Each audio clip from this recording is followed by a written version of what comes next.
Hello, hello, hello.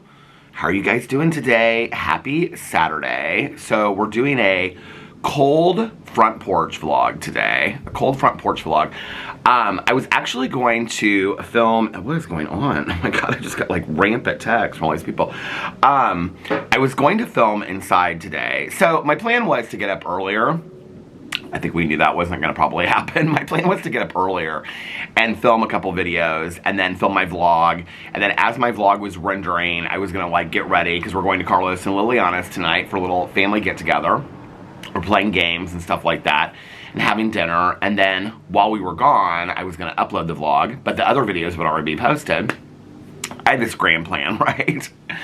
Well, both Alex and I stayed up really late last night watching TV. And so, I slept in a little bit today, and so when I got up, I was like, I think I'm just going to film my vlog. So I've kind of just been like laying in bed talking to him and stuff like that, and he's been showing me TikToks, and I've been texting people, and so anyway, I was like, I went downstairs, I said, okay, I'm gonna vlog. It's currently, let's see what time it is. It is currently 3:12 p.m.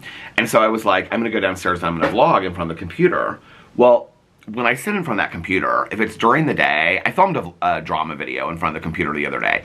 The lighting is so bad because the lighting's coming from behind me. So, like, lighting has to be, like, in front of you. Like, I'm sure if you guys took basic photography in high school, you know this. But, like, the lighting has to be, like, that's why, like, you know, people put ring lights in front of them to come, you know.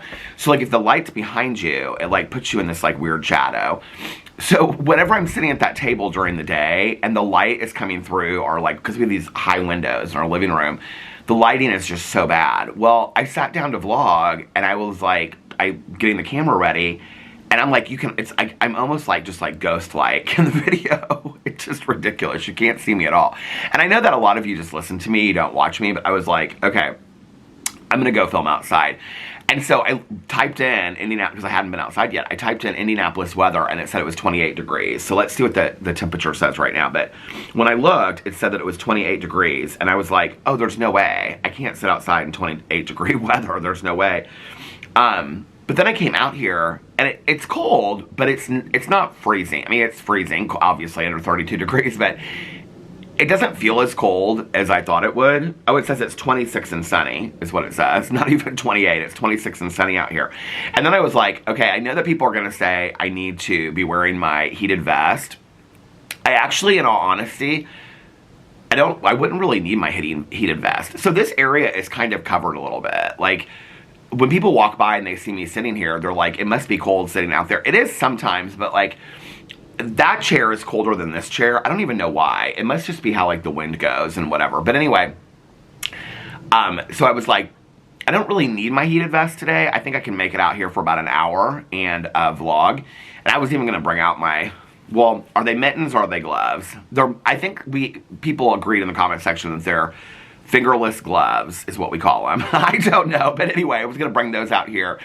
And then I was like, okay, maybe I should start charging the batteries for the heated vest in case I want to use it the next 2 days, because we're supposed to get this big winter storm. So anyway, here we are outside, and I have all the outside accoutrements, which means I have the big, long lighter, and I think I can get, oh, I can. Okay, I have about that much left of this candle. So I'll light those in just a second, and I just made a cup of coffee, and this is, I think it's the Aldi Advent Calendar coffee, and this is the butter toffee. So let's try it and see how it is. I haven't had a sip of it yet. This is my first cup of coffee for the day, so cheers.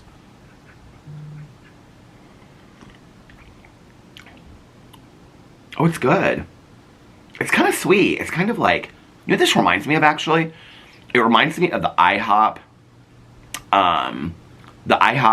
buttered pancake coffee that I love so much, that I just remembered right now that I have like 8 boxes in the garage. No, I do, because last year I loved it so much that you could buy, like, I think each thing had like 12 of them in there, and it was like on sale. So I bought like 6 boxes of 12 or 6 boxes of 20 or something, 24 or something like that. And I've only used like one of those boxes. So I have the rest of the boxes in the garage. This is really smooth and sweet. I like this. Okay, so we're supposed to get this winter storm. Y'all know about this winter storm that we're supposed to get? I'm so excited. I have been tracking this I've been tracking this so closely, and I'm so excited about it, and I cannot wait. And I'm so excited about the snowstorm coming. So I want to share something with you that Glam Moms, hey, how are you doing? She always messages me and she comments on my videos and stuff like that. Okay, so she sent me, I gotta turn the volume down. I just watched the whole video. Alex and I watched it while we were laying in bed. So she sent me this link and she said, hey Peter, check out this guy on YouTube. He does daily weather, but it's fast and accurate. He does it daily. His name is Ryan Hall, y'all. Okay, so I looked this guy up and I watched his video. And here he is. And his name is on YouTube, Ryan Hall. So it's R-Y-A-N, Hall, H-A-L-L, comma, y'all. Like, because I think he's in Ohio. I watched his video talking about Ohio. And so, like, the video that he just did 2 hours ago is called, This Winter Storm Will Actually Be Intense.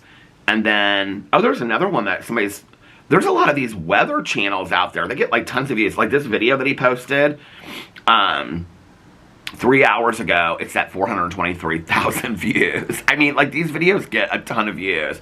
He is, like, really on it. And then there's a guy right underneath here, and his name is, or I don't know who this person is, but anyway, it's got, like, 1 million views.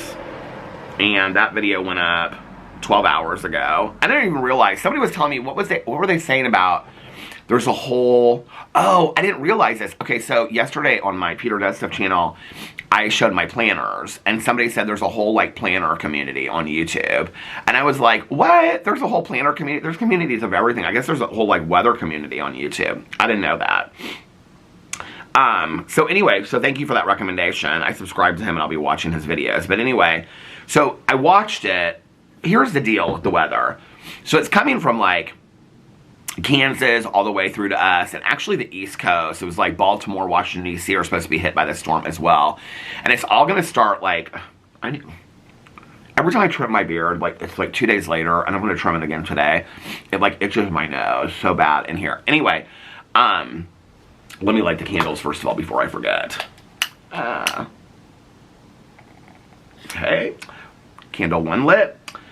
So the storm is moving from, like, Kansas City, well, even before that, they were talking about, like, Colorado, Wyoming is coming from over there. But it's supposed to hit, like, the Midwest tomorrow morning. I think it's supposed to hit, I think, like, Kansas City is supposed to hit, in St. Louis, like, then St. Louis, it's supposed to hit at, like, 7 a.m.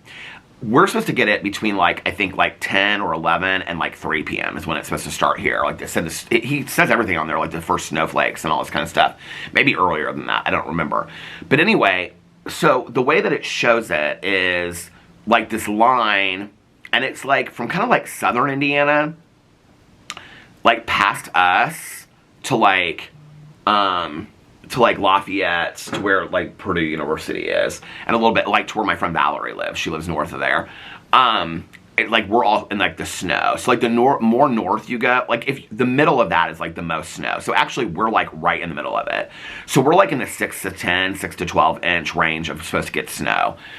And then above us, it's supposed to be a little bit less. So, like, Tanya to my friend Valerie, they're supposed to get like 4 to 6 inches of snow.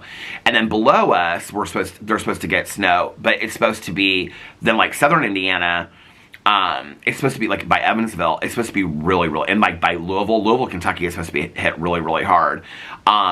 And they're supposed to get, like, ice on top of the snow. So it's supposed to be, like, he was saying in there, reminding me of the ice storm that I was stuck in years ago that I've talked about. He said that it's, like, going to rain, but, like, it's going to even be thunderstorming in some areas, but, like, as soon as it hits the ground, it's just going to freeze. Like, you're going to see it hanging off the trees and stuff like that, and so it can be really, like, dangerous. So please, everybody, be safe during the storm, but it's definitely supposed to start, like, tomorrow morning. So if we get any ice here, Indianapolis can handle snow. They actually, our neighborhood, just, like, put out this, like, somebody said this the other day, they said your HOA needs to get a management company. We have a management company. I've talked about that for a long time.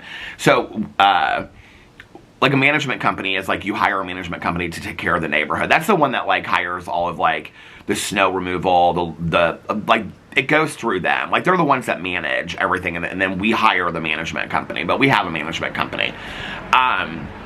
But the CEO or the woman that's in charge of the management company, she put out this email talking about the snow removal because we had like 2 different contracts. So the way that it works is that we have the HOA board, and then the HOA board votes on things, but then the management company, so like we'll say to them like, okay, like this is the landscapers that we want to go with. And so like the HOA board votes on it. Everything is like, I know that I portray it to be like this evil HOA board, but it's very on the up and up. Like, honestly, it is. Like, I mean, they send out ballots. You have to, like, vote for who you want on the HOA board. Then there's an annual meeting. Big decisions, like who we're going with the landscapers. That's not, like, just, like, a board decision or, like, one person makes it. It's, like, everybody in the neighborhood votes on that. So, like, everybody votes on, like, who we're going with snow removal and stuff. The problem is that the majority of the people lean towards the cheap, okay? So, like, even if it's, like, a $20 difference in, like, a bid, so I don't know if you guys know what bidding is, but I'm sure most of you do. But, like, if you have 2 different companies, like, for snow removal, okay? And one is like, okay, we'll do it for this amount, and then the other one puts in a bid for this amount, right? Okay, I'm sure everybody in the world knows what bidding means. So anyway, like if there's a $20 difference, they'll go with the cheaper one. It's always that, right? And so like everybody has to like vote on this kind of stuff. It's ridiculous. Well, anyway, so we apparently now have 2 different snow companies that are doing our neighborhood. I didn't really understand the original like thing that they had put out in our mailboxes. I didn't really understand it. But apparently what it is we have somebody that's coming through and they are doing all of our streets and driveways and plowing all of our streets and driveways, okay? And then we have another group that's coming through. I don't know if this is like college kids or what it is, but they're the ones that are doing like our walkways, okay? And so they put out this they put this email out, walkways and like whatever else you want, I guess. I don't really understand it. I mean, I guess I could read you the email of what it says. Hold on a second. So, where is it at? Do I have my reading glasses with me? Oh, I did bring my reading glasses, thank God. Okay. Where is it at?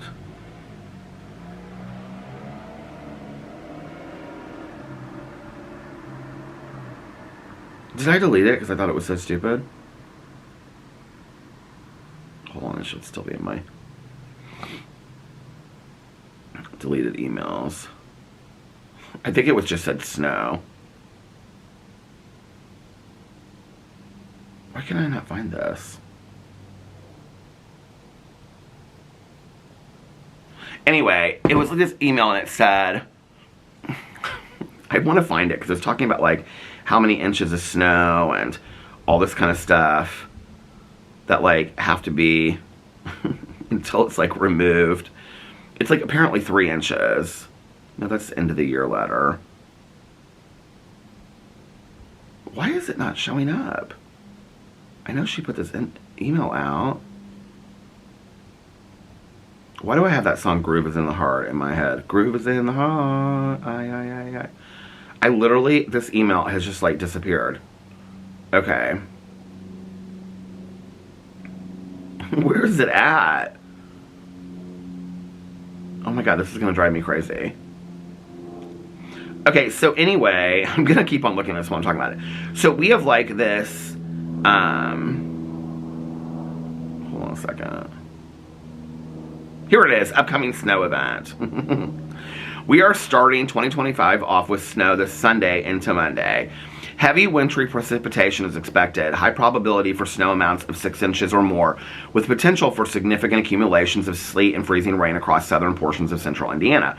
Wind gusts up to 35 miles per hour are also expected. The strong winds and weight of snow on tree limbs may down power lines and could cause sporadic power outages, which I'm sure will happen in this neighborhood. But I'm completely prepared. Well, I won't know if I'll be able to do videos, upload videos, but as far as like, we got all this stuff prepared. So, we have a 3-inch trigger for snow removal, and it looks like we will reach this trigger Sunday or Monday. We usually do not start snow removal until the snow stops, and we are on a list with other communities, so there is no specific time frame. It means last, is basically what it means.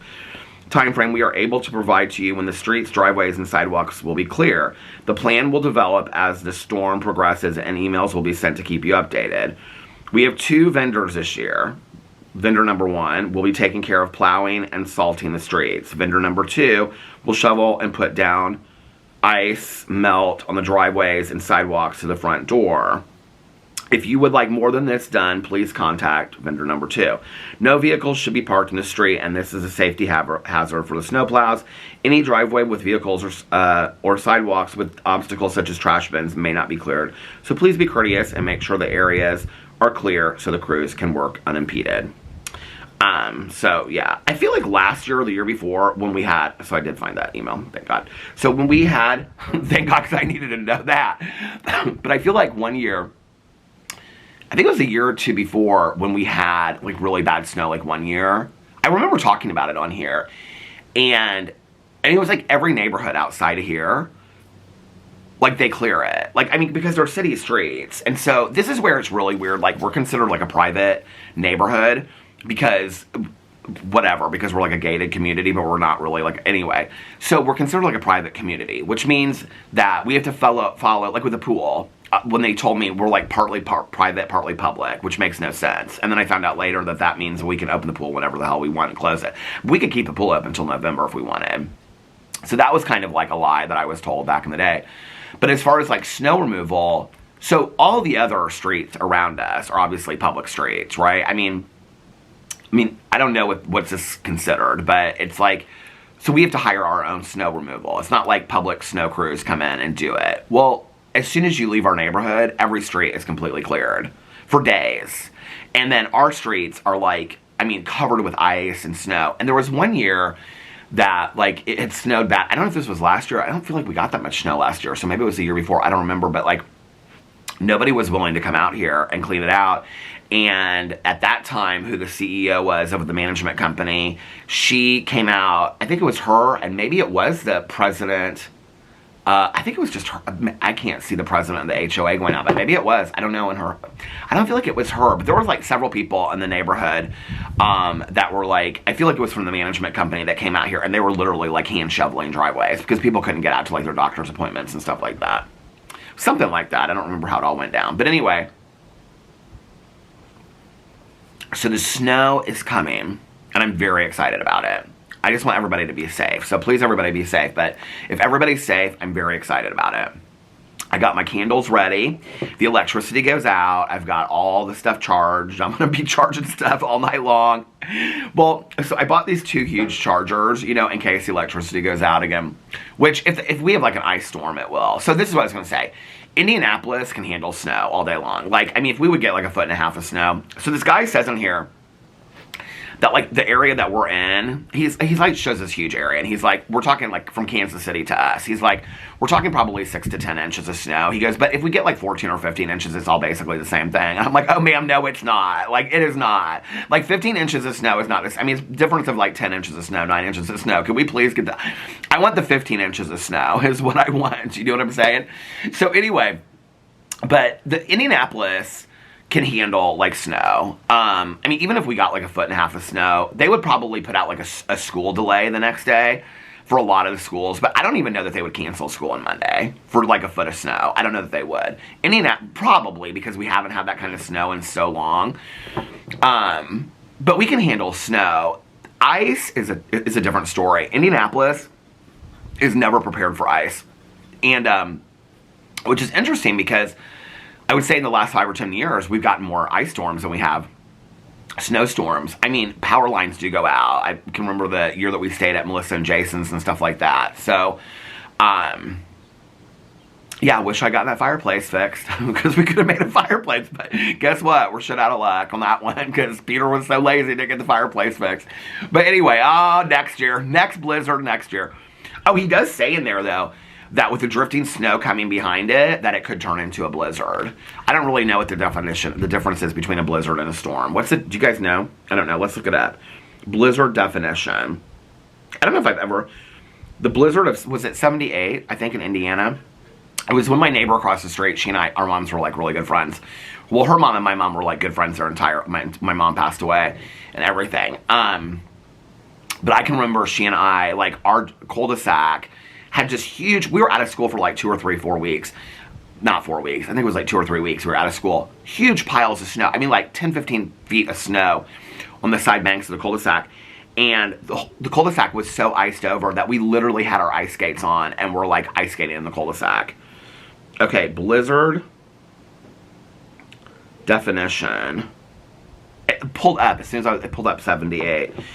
Okay, officially the National Weather Service defines a blizzard as a storm which contains large amounts of snow or blowing snow with winds in excess of 35 miles per hour and visibilities of less than 1/4 mile for an extended period of time, at least 3 hours. Let's look up the blizzard of 78. Here it is, blizzard of 78, Indiana. So I would have been 6 years old at the time, which would have been the year that my neighbor moved in across the street. Do you know what's really interesting about that is, I think that's also, when did it happen? January 25th to 27th. So I think that's like right before my dad moved out, or right after my dad moved out. I think he moved out at the beginning of January. So yeah, I was born in 72, so I would have been 6. Maybe it was the year before. No, we moved in the year before, I think. Did we move in when I was 4, or did I move in when I was 5? I'll have to ask my dad. But anyway, I think that was the year that my dad moved out, was the blizzard of 78. I just remember, because I can remember, I've told this story before, like when my dad came back, and like that was like the last time that he and like my mom, had been drinking, and I can remember them at the top of the stairs, and he was like getting an alarm clock and stuff like that, and my mom was really upset, and she was crying. And I feel like my dad had my mom or my dad had called her friend across the street, and asked her to like come over and get me or something, because her daughter, who was like 2 years older than me, so her daughter and I were really good friends, and then later, like 2 years later, the neighbors moved in between our houses. So she was across the street, and there was a house in between us in the cul-de-sac. They moved in, and they had like 6 kids, and they like all arranged all the way through high school to their youngest daughter, who was like a year younger than me, and the 3 of us were like best Judies in the neighborhood. But I remember the night that my dad like left, and she came over, and it was like after Christmas. I remember it was like the beginning of January, because later my mom would tell me the story that on my dad's, well, I can tell you what year it was. Hold on a second. So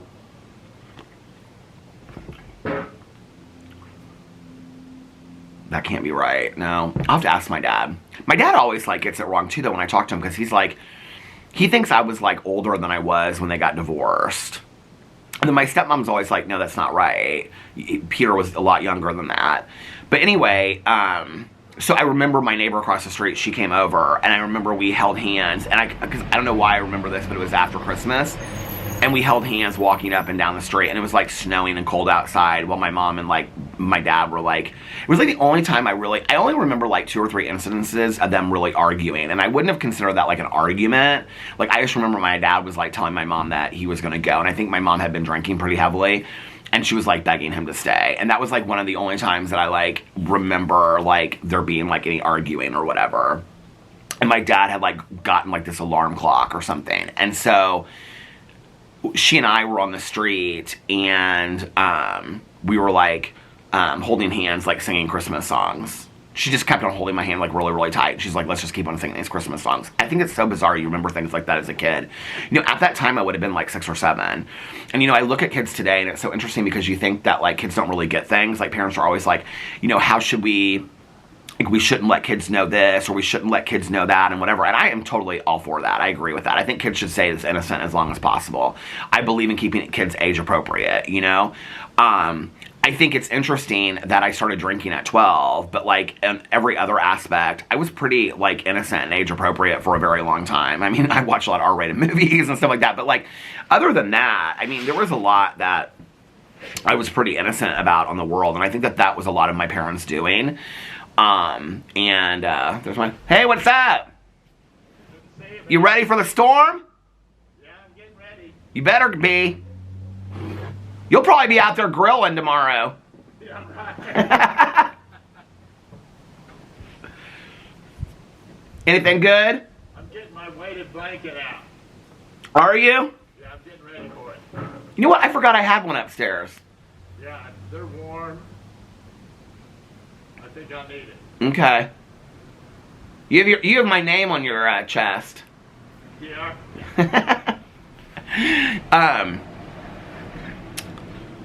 I miss seeing my neighbors out here. Like, I really miss just like that interaction of seeing them, or like his wife being like, let's go to the pool and stuff like that. I really miss that.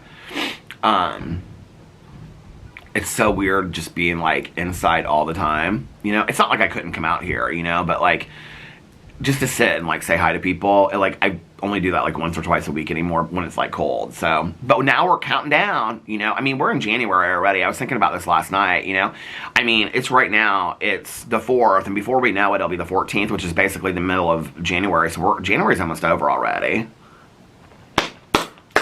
I said that for Maeve. Maeve, that was for you. Because she was trying to get in and make the joke yesterday about me saying it was the middle of the month already. No, but it is. It's basically the middle of the month. Before you know it, like, it'll be over. And then it'll be February. And then it'll be Valentine's Day. And once Valentine's Day is over, I mean, then it's March. And then it's Ultra Music Festival, which is at the end of March. But then when we come back, it's April. And then I only have a month left, you know. So anyway,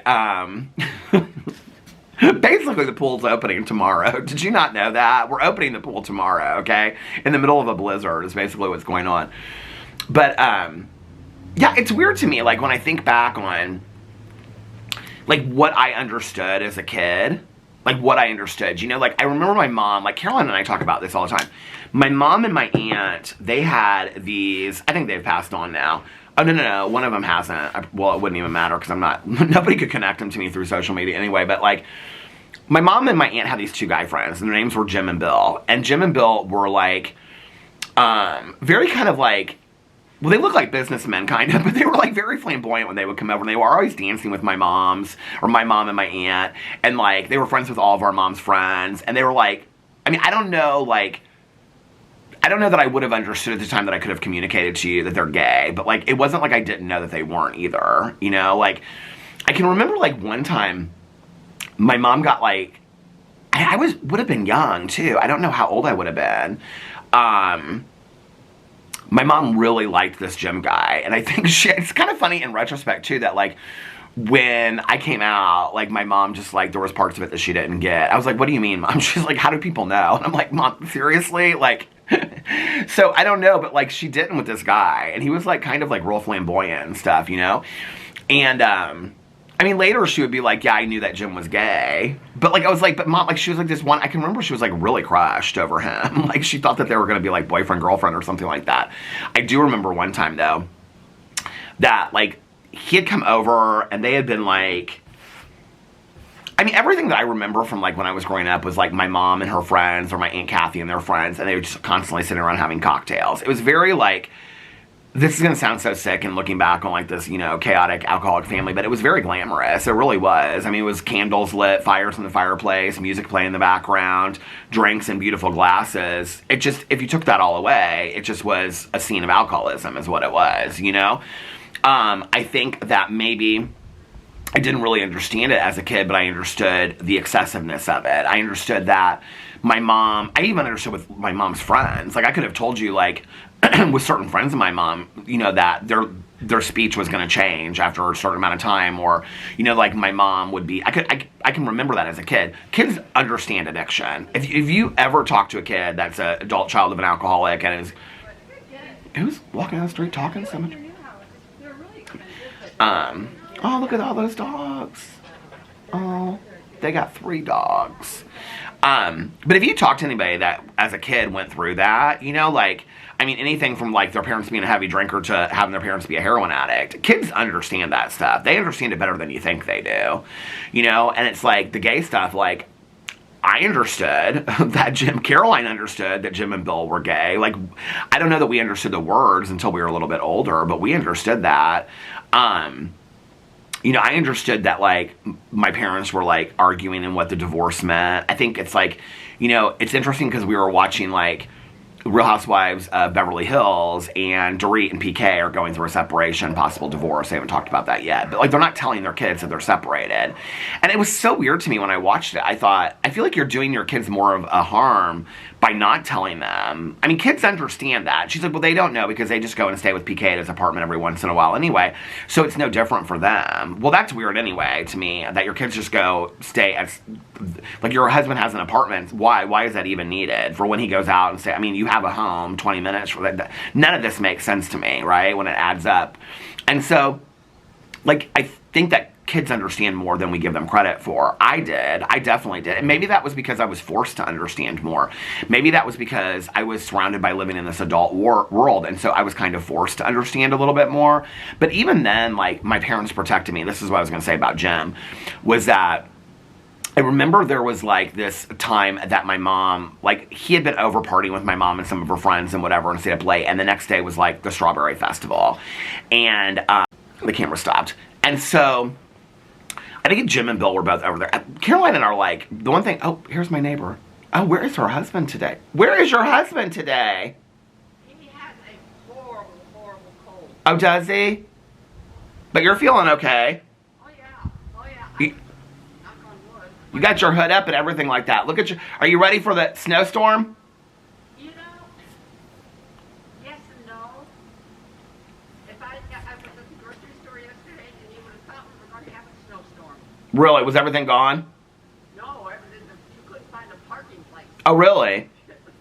I mean, it's literally 24 hours, and then it's probably going to be melted, so... It's the ice that worries. Yeah. Yeah, I was just saying that about how Indianapolis does well with snow, but I mean, snow, they might not even cancel school, but ice, like, Indianapolis doesn't seem to know what to do with ice. Yeah, it's bad. So we're just going to hunker down and enjoy. That's what we're going to do. Yeah. We'll stay safe and stay warm. You too. Stay warm. Exactly. If we do get the snow. Somebody said on my vlog, they said, oh, you are going to get the snow. If I do, I'm taking a walk in the snow and I'll be filming it. But Caroline and I were talking, we were like, we're not sure that, like, Jim and Bill weren't, like, boyfriends at the time or something like that. Because they were always, like, together. We know that they're not, like, they weren't later in life. Because, like, I think, like, Bill moved to New York or something like that. But that was, like, years and years later. I don't know. But, I mean...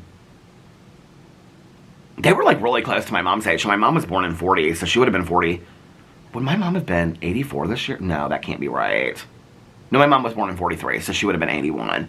I think they were, like, maybe a year or two older than her, so they would be, like, I don't even know if they're alive anymore. I think one of them, I think Bill is still alive. I don't think that Jim, I don't know. Anyway, Caroline knows more about him because they were better friends with my aunt than they were with my mom. But they were friends with my mom. And so, this one time, like, my mom had, anyway... This Jim guy was like, oh, we're going to take Peter tomorrow to the Strawberry Festival and all this kind of stuff, because the Strawberry Festival is like this big deal in Indianapolis. I think I've shared this before on here, about how, like, he was going to come and, like, he was going to, like, he and my mom, we were going to get, like, dressed up and all this kind of stuff and go to the Strawberry Festival and wear a tie. Peter, let's wear a tie and let's get all dressed up. And he always dressed up. Like, if I remember, he always had on, like, you know, like khakis and a tie and, like, a button-down polo shirt and a sport coat. And he and Bill both were like that. And so anyway, I can remember my mom telling me later, this was, like, when she was done with him, and that she could remember, like, we were both ready to go. And I was, like, standing in the window, like, looking out the window, like, where is he at? And I don't know how old I would have been. I must have been young. But anyway, he didn't show up. Because he was too hungover from, like, the night before. And my mom told me later, I don't know why I have, like, this image of me, like, just standing there. I looked out that living room window a lot. We had this big beech tree out there. I looked out that window a lot when I was a kid. So maybe that's just what I remember, but... She said it just broke her heart. She was like, and that was where a lot of, like, my mom, like, I was young when that story happened. I don't know how old I was, but I was young. But my parents were both so protective of me. I mean, very, very protective of me. And so I think, like, when my mom, like, with, like, dating and things like that, like, my mom would never, like, I found out later that she had, like, gone on a few dates with this person or that person there, but I never knew about it when I was growing up, because she was like, I don't ever want you to, like, she was like, I didn't want to bring you around or bring somebody around or you get to know somebody that was only going to be there for 3 to 6 months. That wasn't going to be there for, like, wasn't going to be the next, you know, significant person in your life. And then my mom just kind of stopped dating, and she had, like, you know, she was like, my mom really struggled with this, because she was like, you know, this was at, you know, in the 80s, and, you know, people were like, you know, it was a little more liberal time, kind of, you know, I mean, some things were a little bit more liberal, but anyway, and so, you know, my mom was like, she told me later that she would date a lot of guys, and, like, guys would, like, always, like, want to, you know, have sex, and she was like, I don't, like, this was her conundrum, like, I don't want to date somebody I don't want to like have sex with somebody unless I'm getting married or I'm marrying them, because that was like one of her like values and principles that she had. But she was like, most guys aren't going to wait that long, and if you like want to have sex with them, you're never going to make it to like the wedding chapel to begin with. So at some point she just kind of like stopped dating. There was like one guy that I found out later that she kind of like dated pretty seriously, and he was like older than her by like, my mom at the time was like in her 30s. He was probably like in his late 50s. So, but that was like the only guy. And then after that, like she just kind of like didn't at all date. There were like a couple guys, like, anyway, that's a whole other story. But I feel like as kids, especially Caroline and I, because Caroline and I were so close as kids. And I can remember like us talking about things, like as kids. Like I can remember us talking about our moms drinking, definitely. I can remember just like certain friends of our moms, like Caroline and I, thinking like just were like bananas. Like this one friend of ours, like I ask Caroline about her all the time because she is still alive, and I'm like, Caroline, how's so and so? And she's like, I don't like her. And she was like the one friend that like whenever she came around, like our moms would drink like a lot, and it was like always like very messy. And Caroline to this day does not like, she doesn't like her because of that. And that was like when we were really young. And I can remember like Caroline and I talking about her like when we were young. I mean, and being like, Caroline and I's relationship is so bizarre. I don't know how I'm like kind of floating from topic to topic to topic, but all I'm saying is I think that we think that kids don't understand. We don't give them,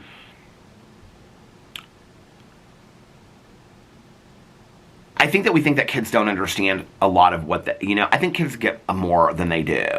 It's like, I don't know, like one of the questions I get asked a lot, which is interesting because I don't have kids. I like defer a lot of this to like Tanya and friends of mine that have kids. But when people ask me, like in my personal life, like, would you like tell, like, what age do you think is appropriate to tell your kid that I'm like, sober or whatever? Like, I always like defer to like Tanya, and because she has a son, and she got sober when he was young, and friends of mine that are like parents and stuff like that, fathers and mothers. I mean, I don't have that experience, right?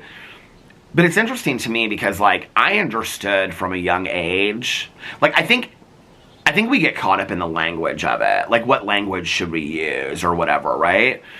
I think it probably would have been healthy and appropriate for my mom or my dad to have a conversation with me before age 10 to say, like, I think, well, part of it was my mom wasn't sober, and so to have that conversation would have been like then shaming my mom.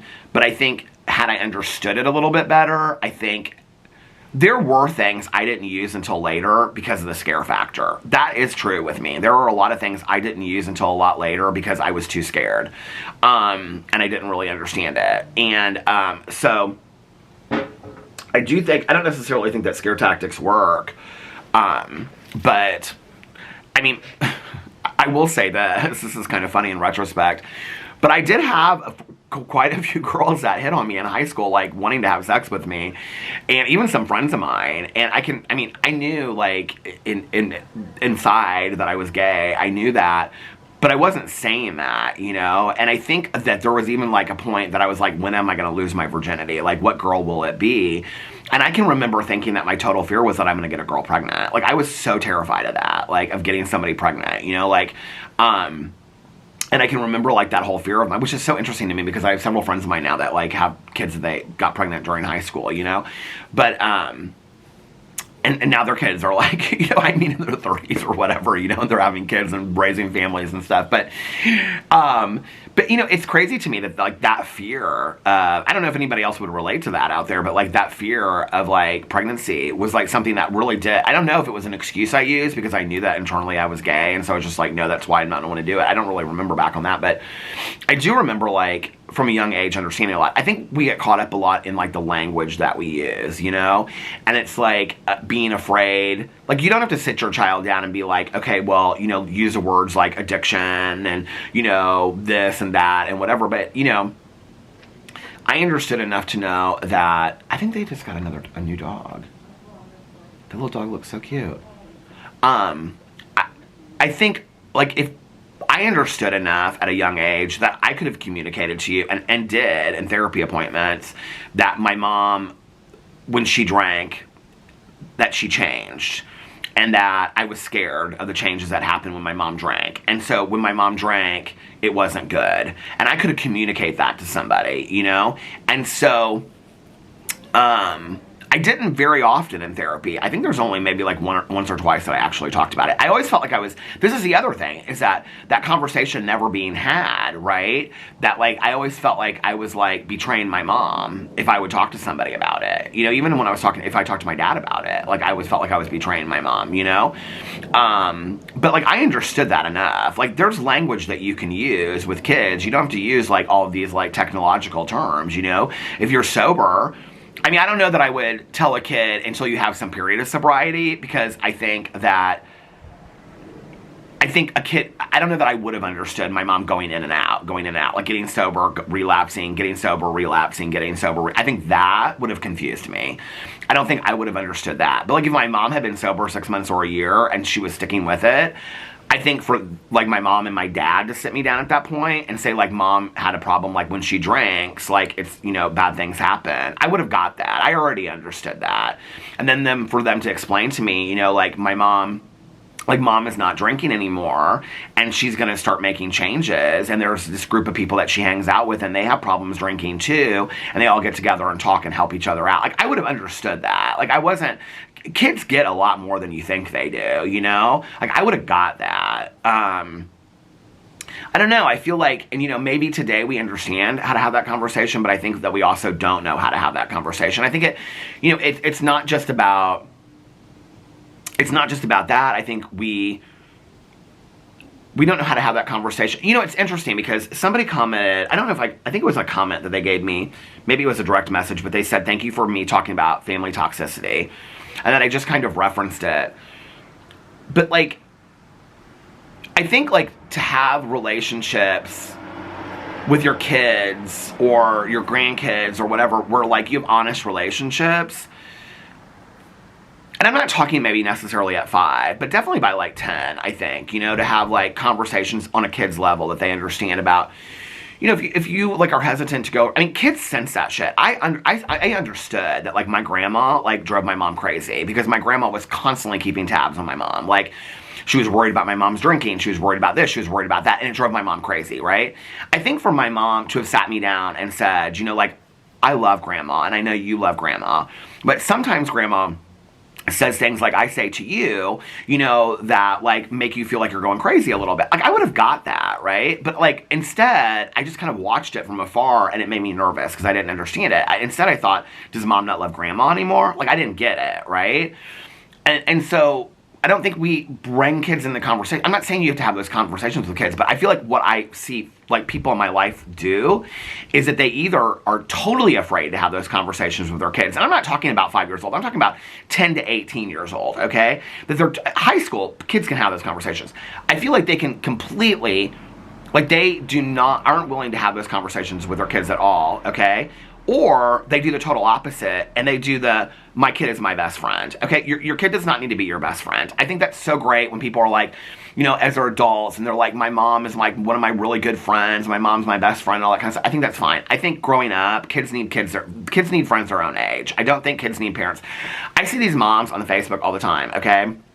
And they're posting pictures with their high school daughters, and they're on like spring break. And I'm like, you are trying to totally relive your spring break life, okay? Like it's kind of sad. Like you need to let your daughter have her friends and you need to find your own friends, right?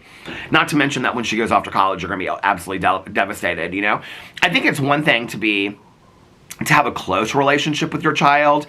I think it's another thing to like, I don't know, like, I think, as much as kids understand, let's continue to use that kind of kid language with them. Like, we don't need to be using, like, I don't know, like, how much, I don't know. There were things my parents did not need to know when I was in high school. They just didn't need it. It would have killed them. It would have crushed them, you know, to understand what my life really looked like, you know. I mean, in all honesty, I'm glad that my mom wasn't my best friend in high school. I'm glad that she wasn't, you know. But, I don't know, I think it's interesting, you know, that we just, and then we just set kids off into the world. This plane is flying so low and so slow. What is going on? And it's flying that way. They usually fly this way. This is so bizarre. But then we just like set kids off, you know, and it's like all of a sudden we expect them to be like, 18 years old and like on their own and off to college or work or getting their own apartment and understand everything there is to know about being an adult. I knew nothing about what it meant to be an adult at all. And, I think things that I have seen that are different from me than other people that I think have really helped them a lot is like having jobs. I wish my parents would have forced me to have a job in high school. I think that is a huge thing, as far as having a job in high school. I think also being involved in your own decision making, what you're going to major in college, all that kind of stuff. I think making those decisions. I think I was so afraid, it's like I've talked about this before.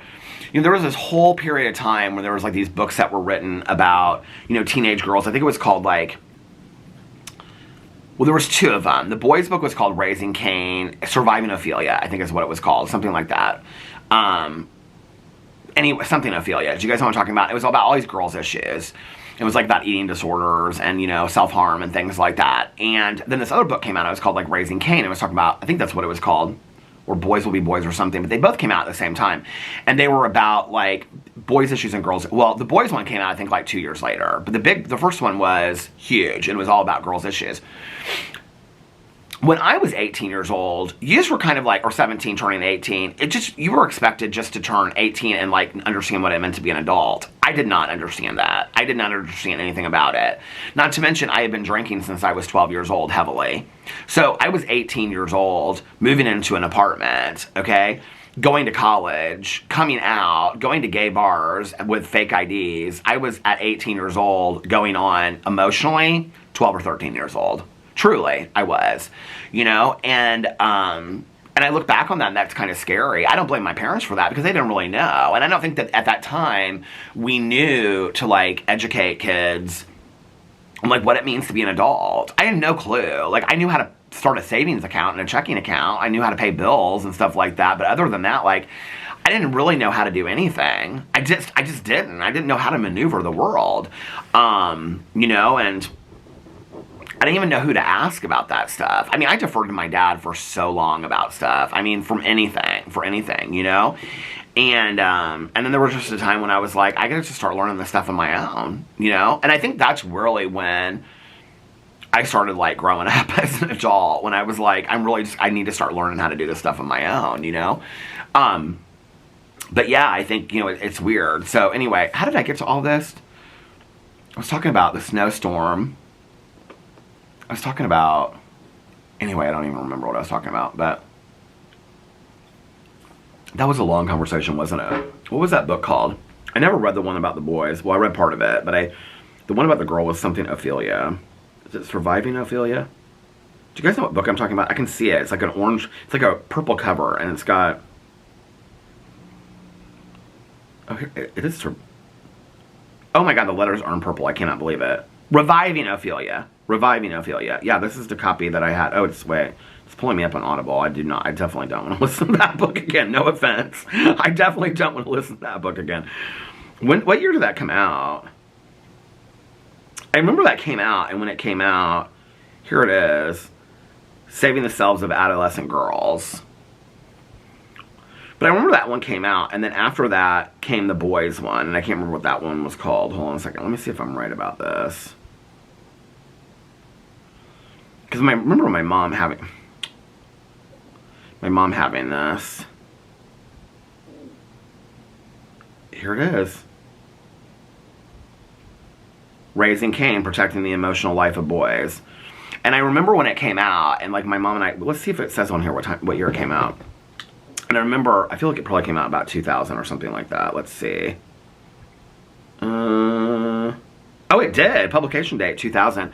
I remember when that came out, my mom, like, read it. And I remember my mom and I talking about, like if she had that book, like, when I was younger. Like, not really. I mean, I think, in all honesty, a lot of the reason why, like, my addiction took off so bad, like, once I turned 18 and I moved into an apartment, was I think that there was... we talk about addiction being founded in 100 forms of fear. I think that a huge part of it was I was so terrified of growing up, and I didn't know what that meant, and I didn't want the responsibility, and I didn't want to be on my own, and I think part of me continuing to drink and use, it's like when I talk about like being in treatment and my friends coming to visit me on Christmas Day, my two friends, And then them telling me about like friends of mine, this friend of mine that had moved to New York. I just saw him the other day on the Facebook, and he is married, and he and his husband have like 2 daughters now that are like 6 and 8 or something like that. They travel like all over the world, but anyway, he has the most fantastic life. I mean, like they travel like, I mean, I travel and I feel very blessed to travel. He travels and like he and his husband, they like rent houses in like the south of France for like 2 months in the summer. These little girls are like running around in these cute little dresses and stuff. I'm like, he graduated high school with my cousin Caroline, okay? And like, anyway, but I can remember like them talking about him and how he had bought this apartment in New York City. And I was like, oh my God, the party stopped. And like, the party's over. And I didn't even realize it. The battery just went to the halfway mark. And I was like, the party's over. And I didn't even realize it. Like, when did the party stop? You know? And I think that part for me, keeping the party going, was a fear of having to be a responsible adult. I don't even know that I could have put it into words that way. I don't even think that I knew that. I just knew that like eventually, whether I liked it or not, just like high school, I kind of remember like, it's weird as much as I like hated school, right? It's weird. But I remember like that last day that seniors were at school, and I got real emotional. And I was like, this is the end. Like, this is the end of 12 years. This is the end of everything that I've ever known growing up. Even the people that have been mean to me, this is like the end of all of that. Like, this is the end of like this comfort that I've had. I've talked on here about like how I applied to other schools and stuff like that. I was really afraid to move away. I was really, really scared to move away. And the safety of my parents' house and things like that, I didn't really know how to grow up. I just didn't know how to grow up. And so, I mean, it's interesting that, like, I kind of forced myself through drugs and alcohol out there in the real world, which then forced me to grow up, you know what I mean? Which was actually, I was using that as a shield to not having to grow up, and that ultimately ended up being what forced me to grow up. It's interesting, you know? But I can remember, like, that last day of high school and just being, like, walking through the halls and everybody being so excited and whatever, and I didn't feel that way. I felt like, I mean, I was ready to get the hell out of high school, but I also was like, I don't really know what I'm supposed to do with my life. Like, I was scared. I think, like, towards the end, you know, when I went into treatment, I dropped out of classes for that semester. I think I had a year and a half of classes left, of, like, credit hours left. And I think when I came back, I ended up finishing it.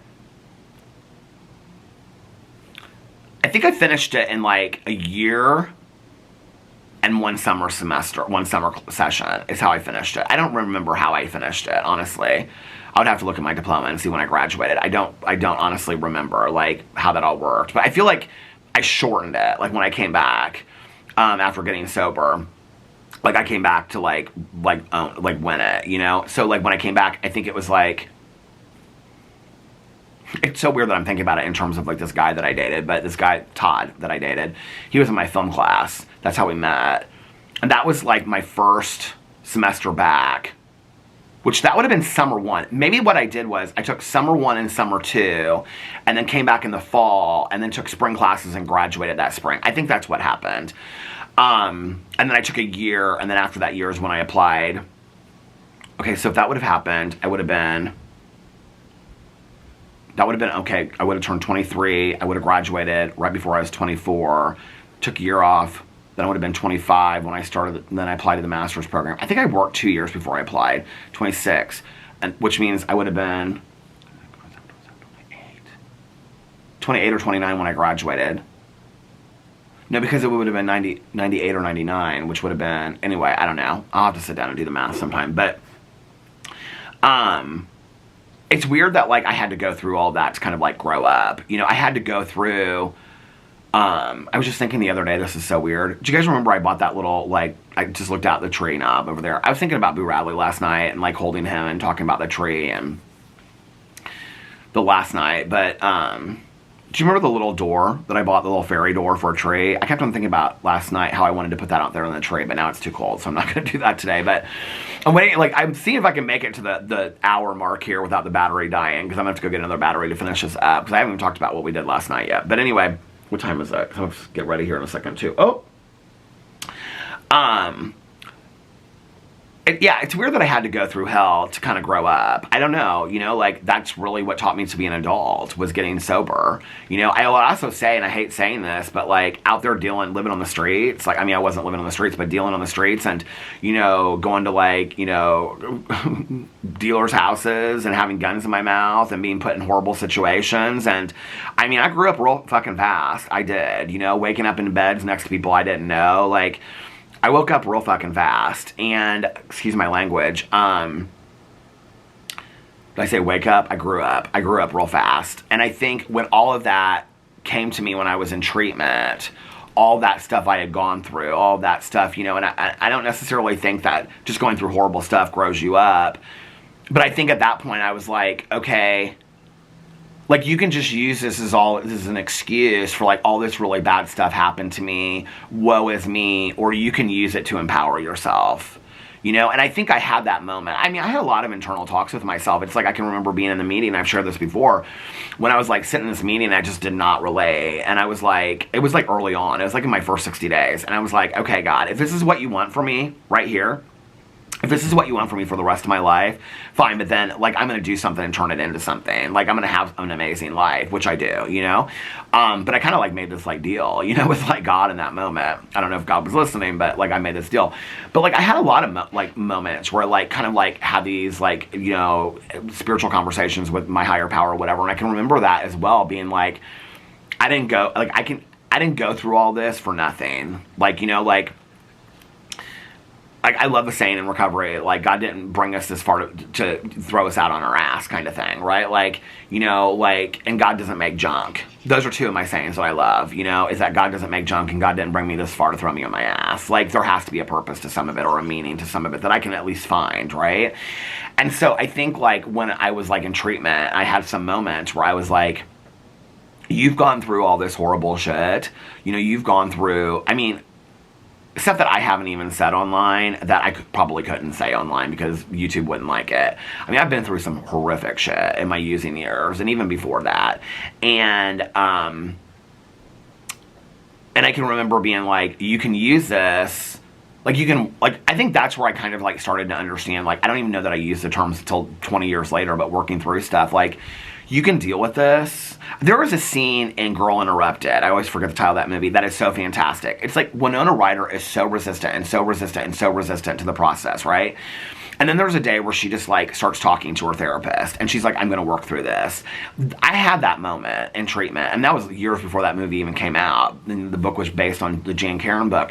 But that was years before that came out, and I had that moment in treatment where I just was like, you gotta work on that. Like, you can work on this shit, or you can continue to use it as an excuse for doing all the stuff that you're doing out there and destroying your life. And I was like, I'm not doing this anymore. Like, I'm not. Like, there was a moment when I was like, they were fleeting moments in treatment. I had a lot of moments where I was like, get me the hell out of here. But I had moments where I was like, no, you can do this. You can become a better version of yourself. You can use that. You can use what you've gone through to feel empowered, to make something of your life. Like, I really believed that, you know? And I think that's what kept me holding on at times.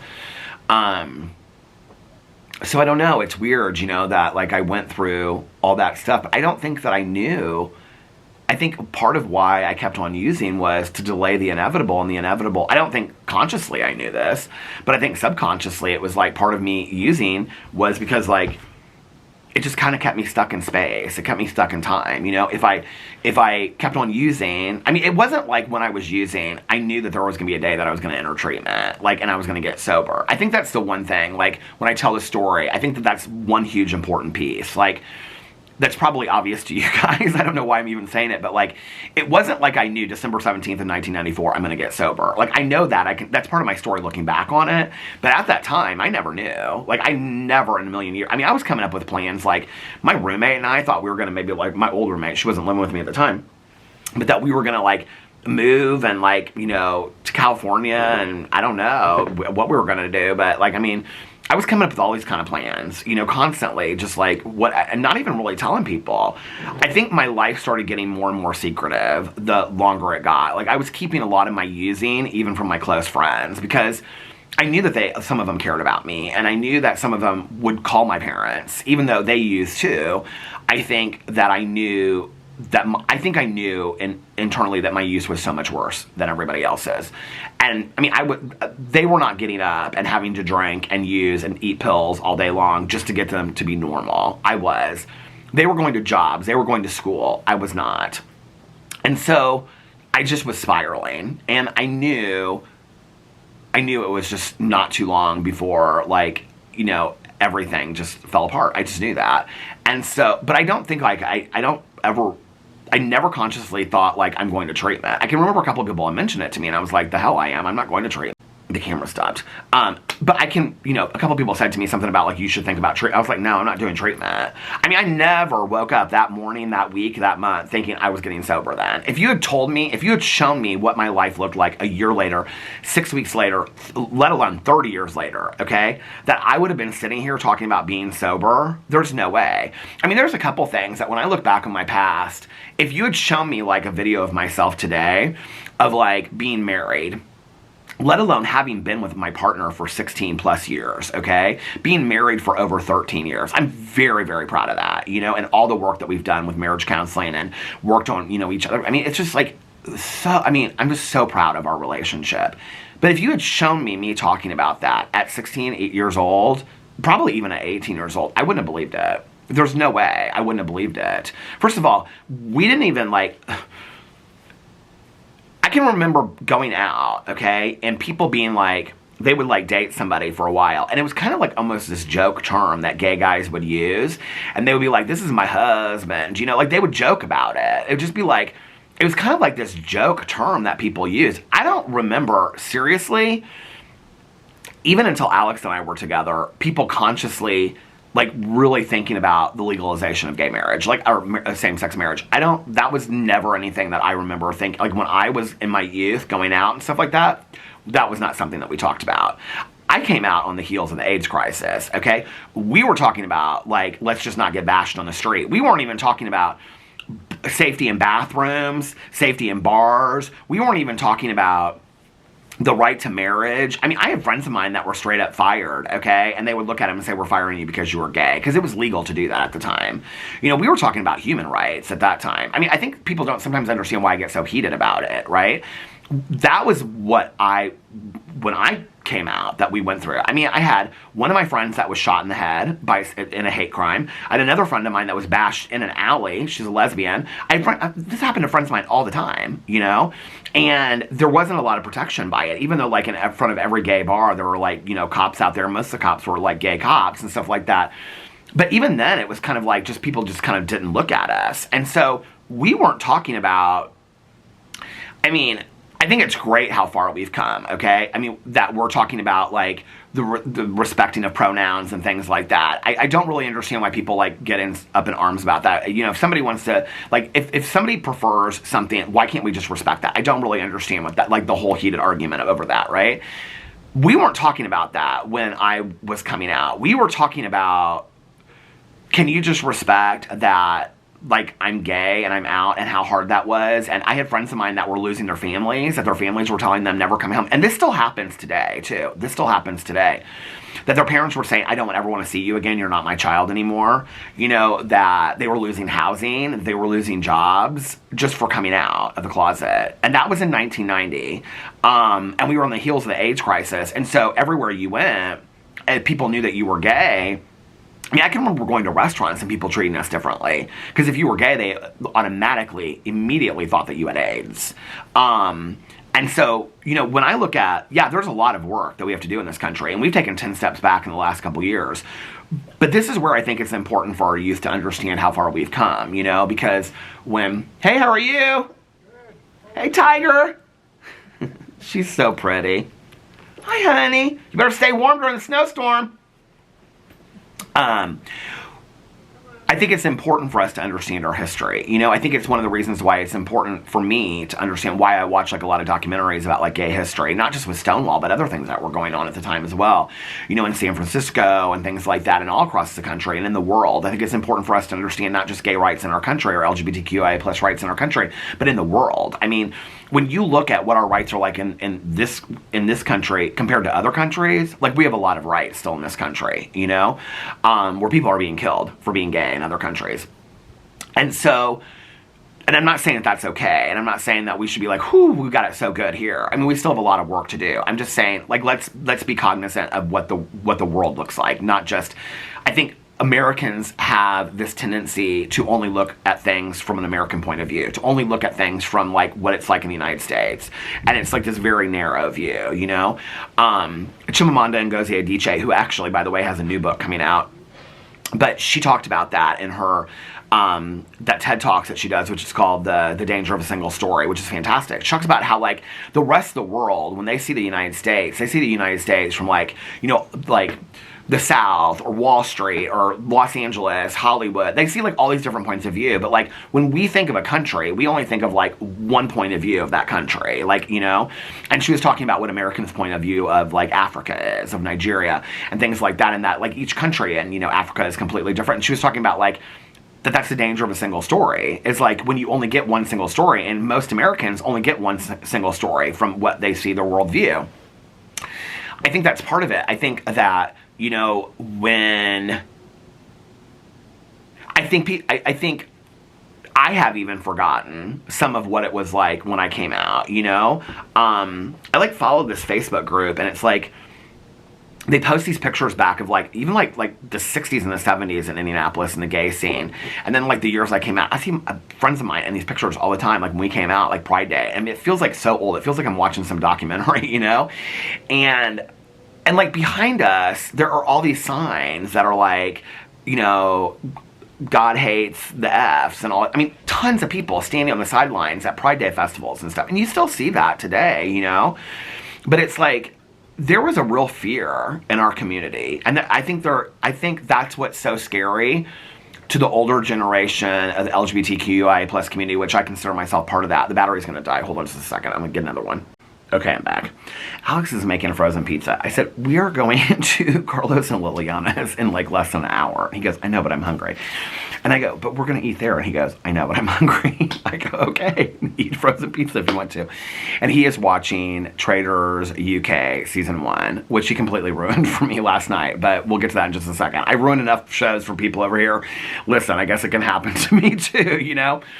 But anyway, I think that's part of why...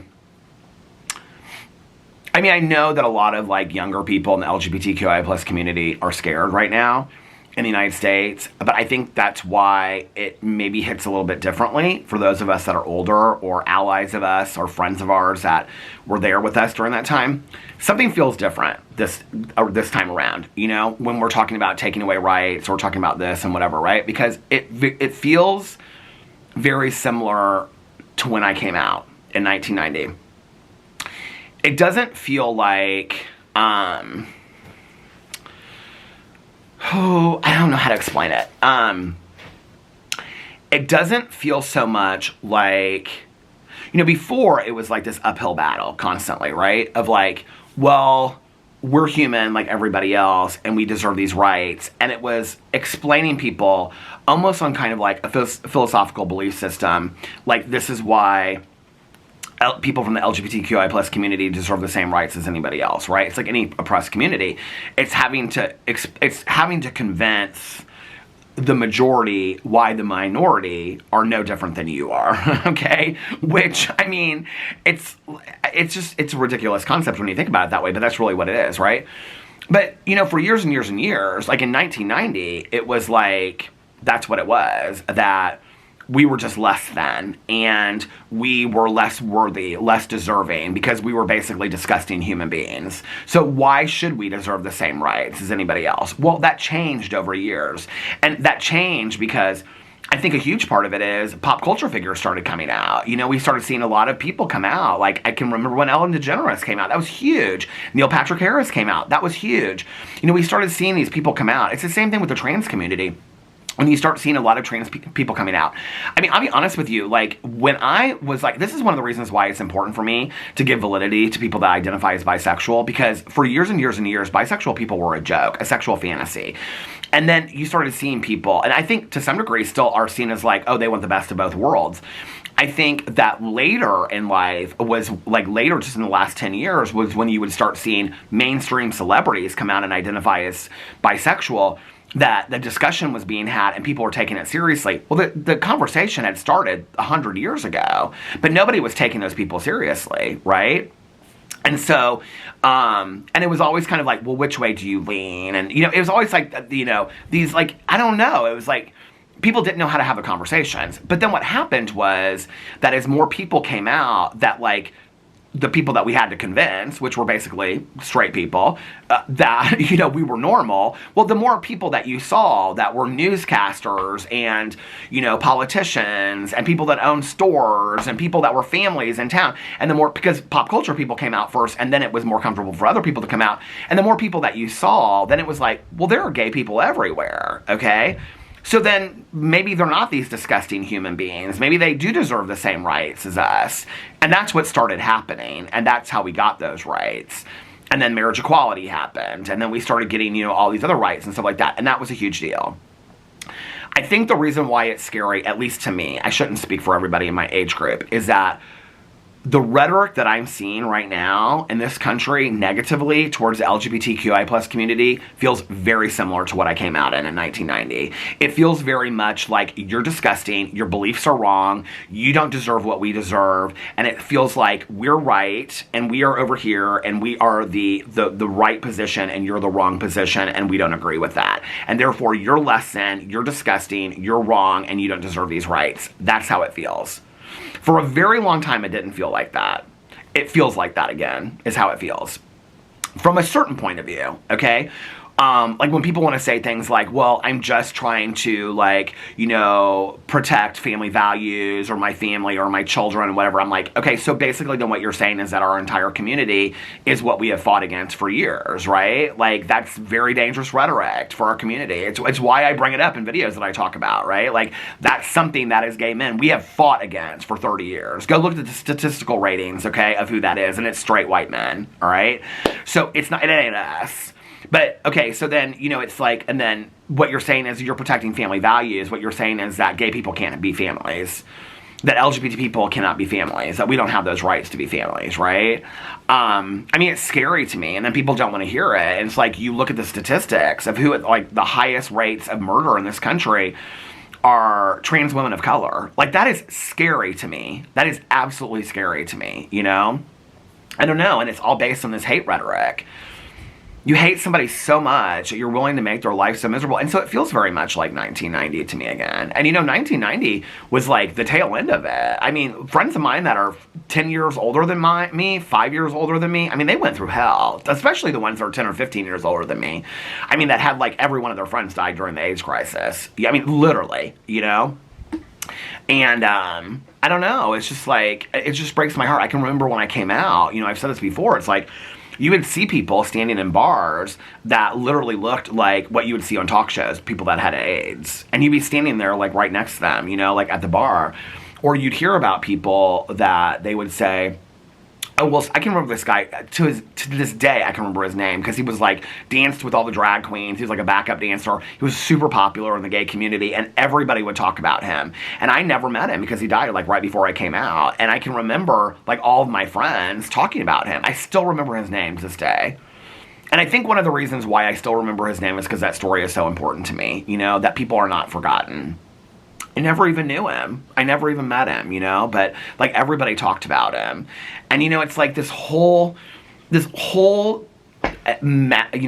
like, I think that's why that show Fellow Travelers was so important, but I think it's important that we don't forget our past. I don't know. I am like so rambling, talk about so many different things today. Okay, somebody's talking on the street. I love when they talk on the street, and I don't know if they're talking on the phone or to somebody, and they're talking on the phone.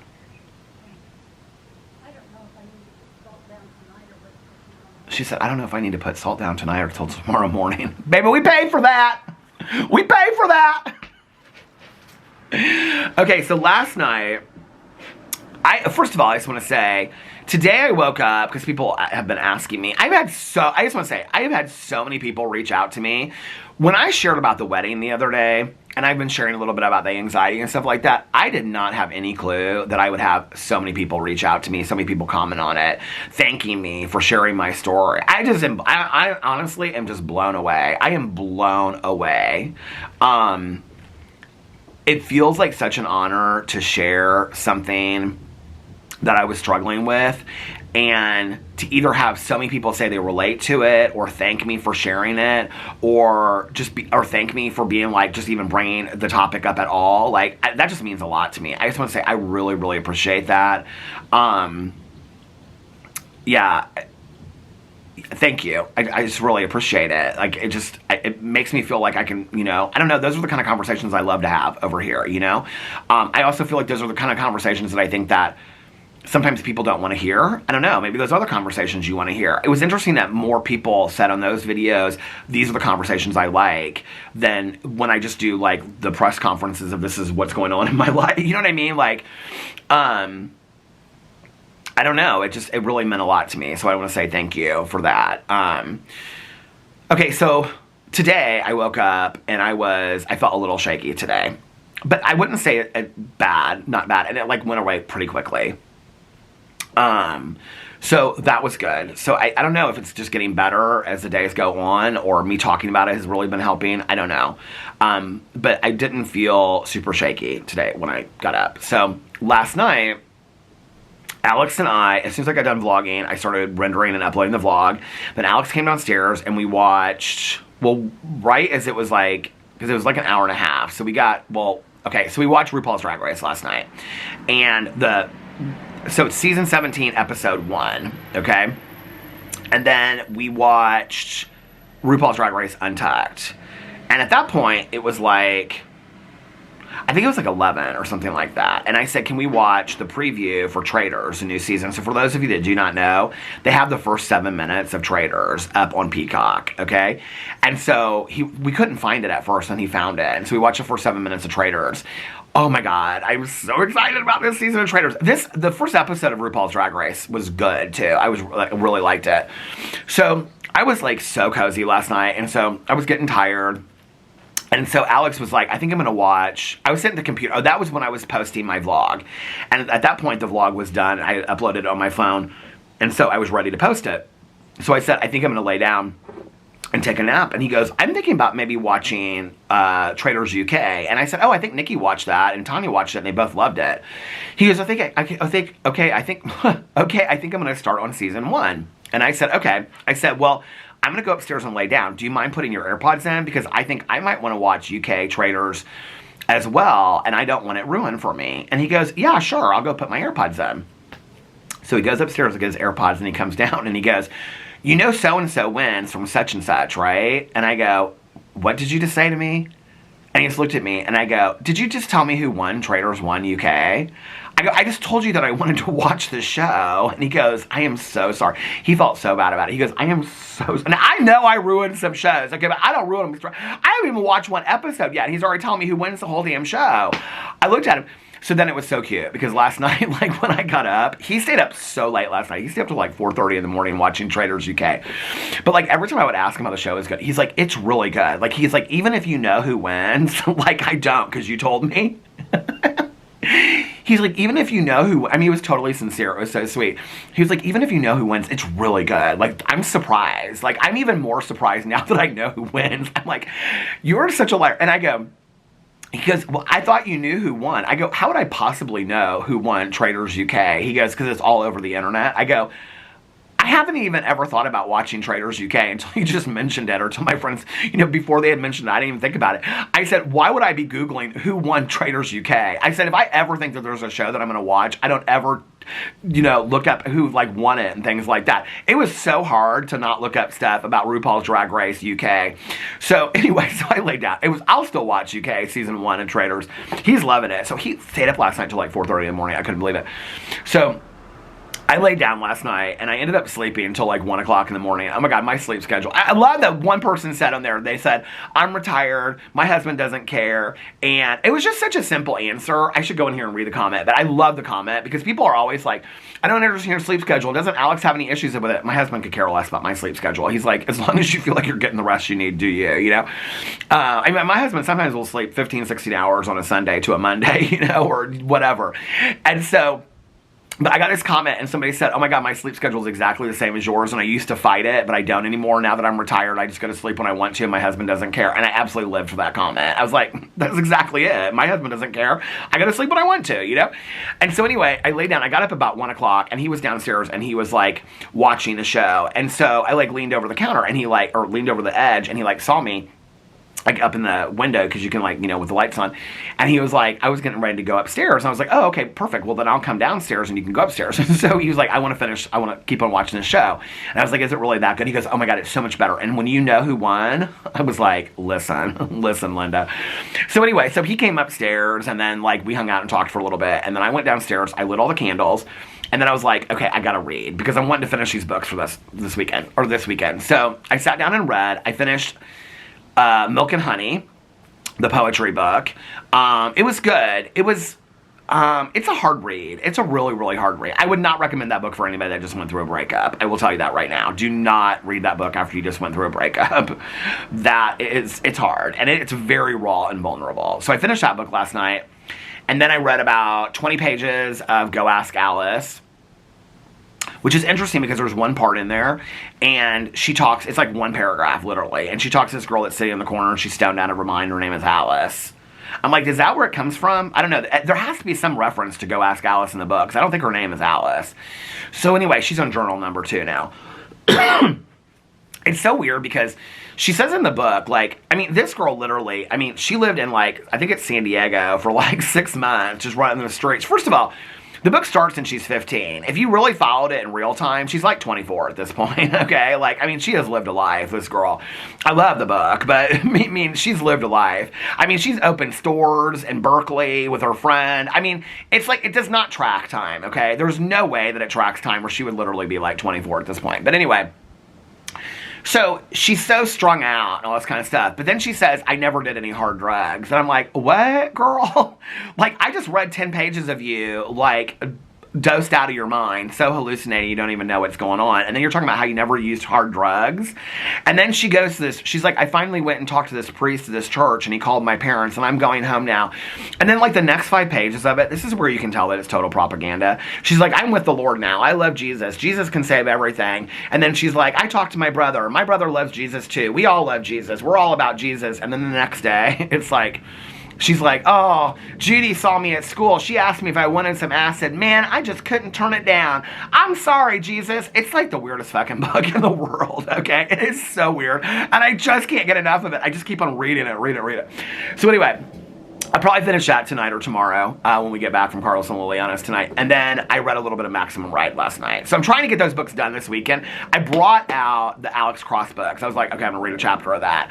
But I'm trying to get all these other books done before. Mel's read the first 2 Alex Cross books already. For people that said that they're going to be like hard to get through, I think she's listening to them on Audible. So So anyway, and then after that, I just binge watched season 6? I had like 4 episodes left of RuPaul's Drag Race UK, season 6. It's interesting because a lot of people are saying online that they got the winner wrong. It was down to between 2 people at the end. I would have been completely fine if either person won.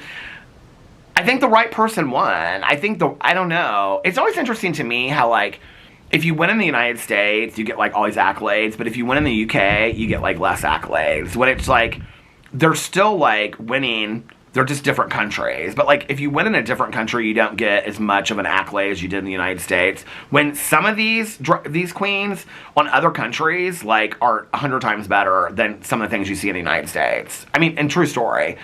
Some of these queens on UK were like fantastic compared to what you see sometimes like in the United States. So it's interesting to me. And don't even get me started on Dragula because that show's unbelievable. But I finished that last night and then I went to bed. So, and now here we are, and I'm about freezing my finger. Look, my fingers are like all pruning and stuff up. So I got to get off here and go inside. But it was kind of fun sitting out here today. Now the next time that you vlog, y'all know we'll be in the middle of a snowstorm.